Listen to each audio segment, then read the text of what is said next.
Project Stargate, a name shrouded in secrecy, buried under layers of classified information and government denial. A top-secret program run by the CIA, the Defense Intelligence Agency, and the U.S. Army. But this was no ordinary intelligence operation. Stargate was a desperate attempt to harness the paranormal, to weaponize the mind.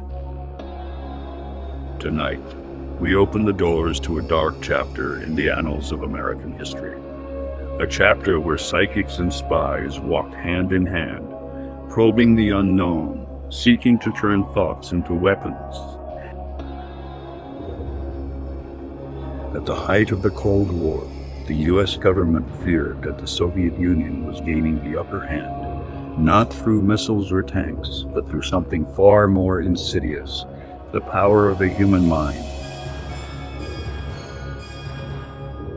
Reports surfaced that the Soviets were investing heavily in psychic research, exploring the potential of remote viewing, an ability that supposedly allowed individuals to see events, people, or locations at great distances, simply with the power of thought.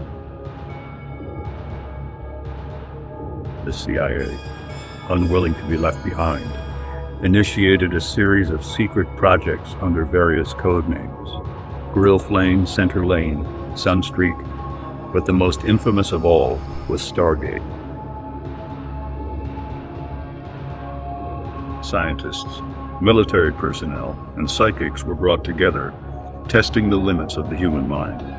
They claimed to have seen beyond the ordinary, glimpsing hidden missile silos, underground bunkers, and even planets. They weren't just looking for secrets of Earth. One of the most chilling sessions took place in May 1984, when a seasoned remote viewer was selected for a top-secret experiment unlike any other, the task to peer into the distant past of Mars, over 1 million years ago.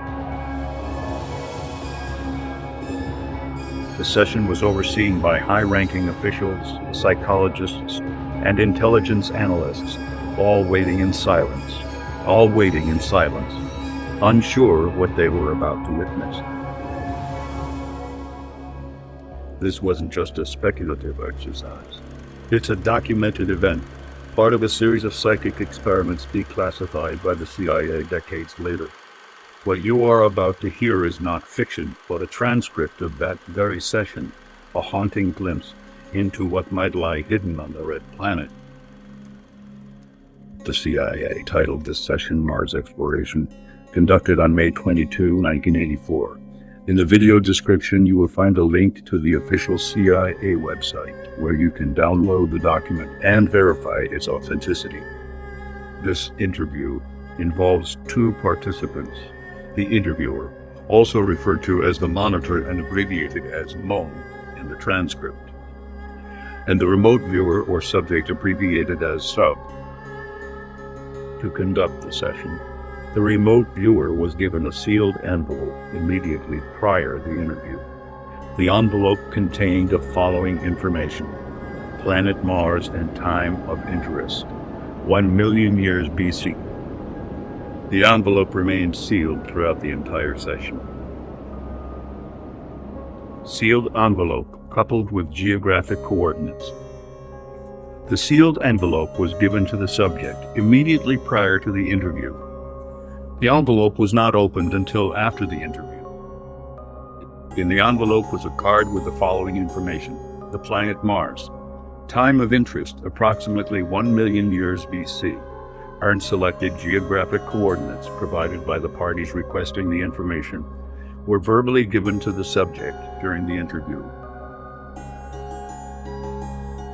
All right, now, using the information in the envelope I have provided, exclusively focusing your attention now, using the information in the envelope. Focus on 40.89 degrees north and 9.55 degrees west.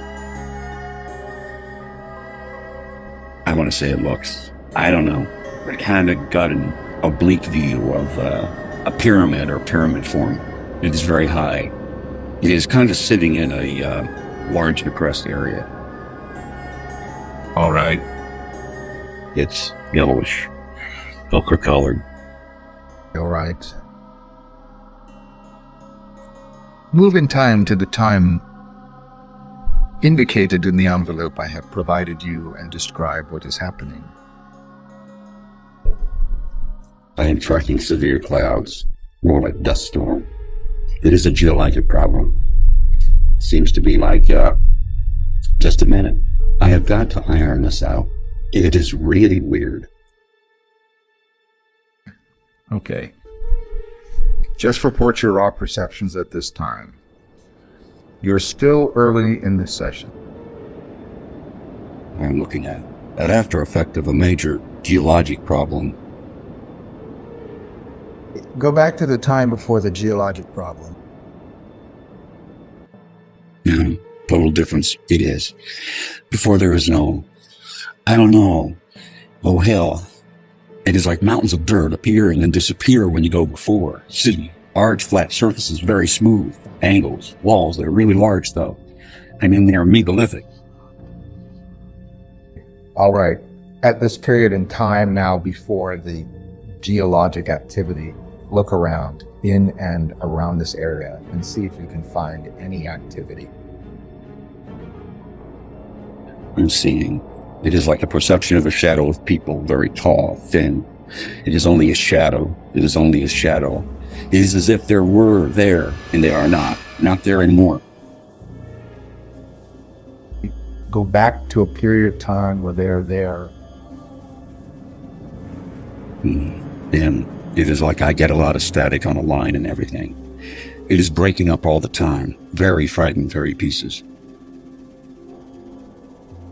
Just report the raw data. Don't try to put things together. Just report the raw data. I just keep seeing very large people. They appear thin and tall, but they're very large, wearing some kind of strange clothes. All right. Now holding in this time period, I want to move from your physical location in space to another physical location. But in this time period, move now to 46.45 north and 350, 3.22. Deep inside of a cavern. Not a cavern, more like canyon. I'm looking up the sides of a steep wall that seemed to go on forever. And there's like a structure with, it is like the wall of the canyon itself has been carved. Again, I am getting a very large structures, no intricacies, huge sections of smooth stone. Do the structures have insides and outsides? Yes, they are it's like a rabbit warren. Corners of rooms, they are really huge. I don't feel like I'm standing in one. It's just really huge. Perception is that the ceiling is very high, walls very wide. Yes, that would be correct. All right, I would like to move now to another location nearby. Move from this point in this time to 45.86 north and 354.1 east.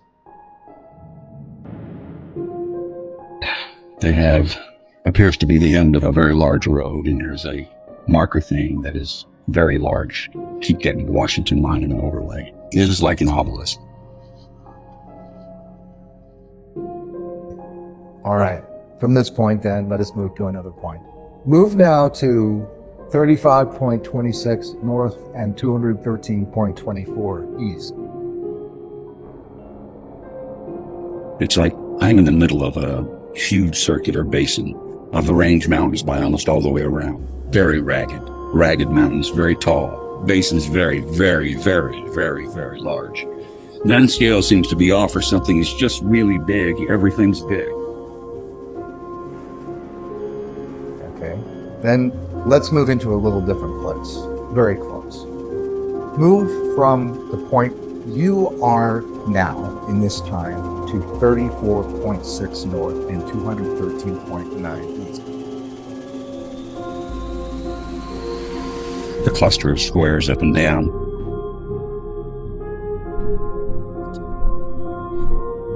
It's like you want to make them square anyway. They're almost flush with the ground, and it's like they are connected. Same thing, very white, or reflects light. What is your position of observation as you look at this thing that reflects light? I'm on that oblique left angle. Sun is weird.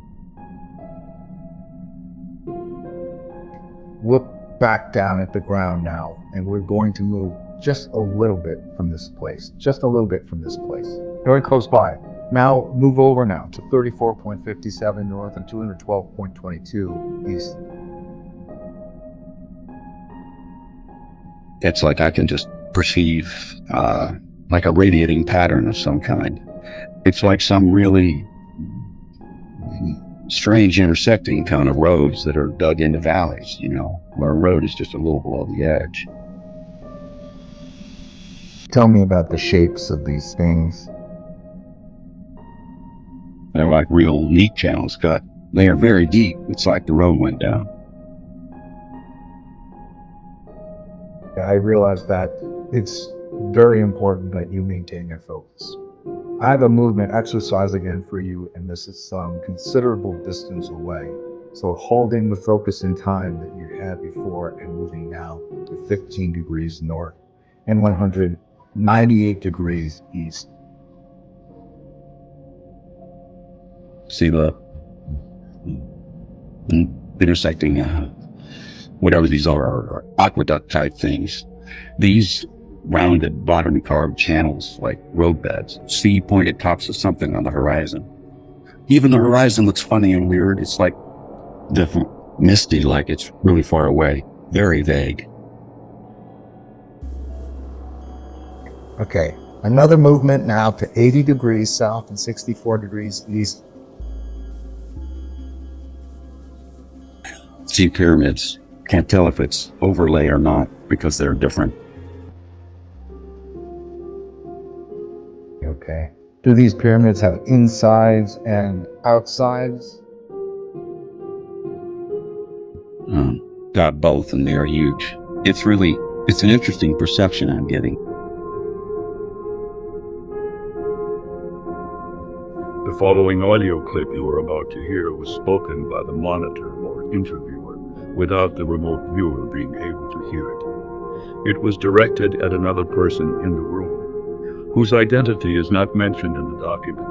I think that he is losing his ability to move accurately, but he's attracted to things that are interesting. So we are going to go with his own. We are going to let him go ahead and explore what seems to be interesting to him rather than move on the targets indicated here. It's filtered from storms or something. Say that again. They're all shelters from storms. These structures you're seeing. Yes, they are designed for that. All right, go inside one of these and find some activity to tell me about. Different chambers, but they are almost stripped of any kind of furnishings or anything. It's like strictly functional place for sleeping, or that's not a good word, hibernations, some form. I get real raw inputs, storms, savage storm, and sleeping through storms. Tell me about the ones who sleep through the storms. Very tall again, very large people.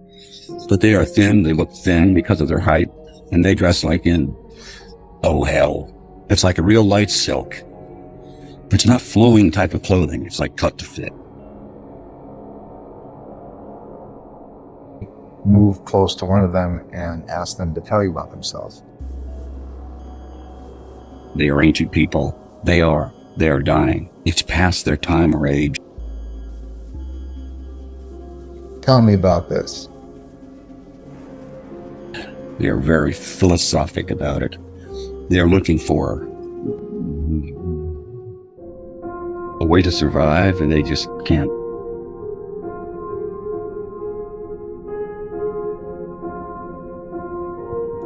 Can't seem to get their way out. They can't seem to find their way out. So They're hanging on while they look or wait for something to return or something coming with the answer. What is it they're waiting for? They are. Evidently was a group of a party of them that wanted to find a new place to live. It's like, I'm getting all kinds of overwhelming input of the corruption of their environment. It's failing very rapidly, and this group wants somewhere, like a long way to find another place to live. And what was the cause of the atmospheric disturbance or environment disturbance? I see a picture of like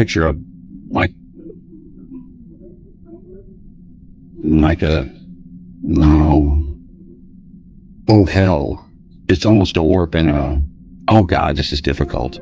It's like going. Let's see. The raw data. Oh, I get a globe.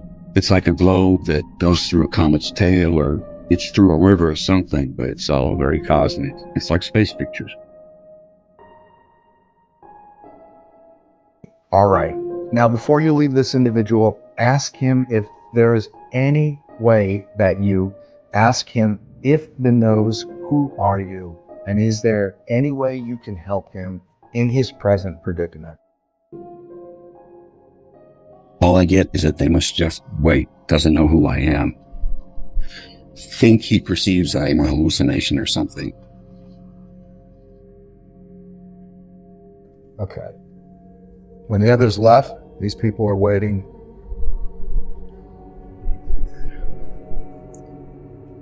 When the others left, how did they go? Had an impression of, don't know what the hell it is. It looks like the inside of a larger boat. Air round walls and shining metal.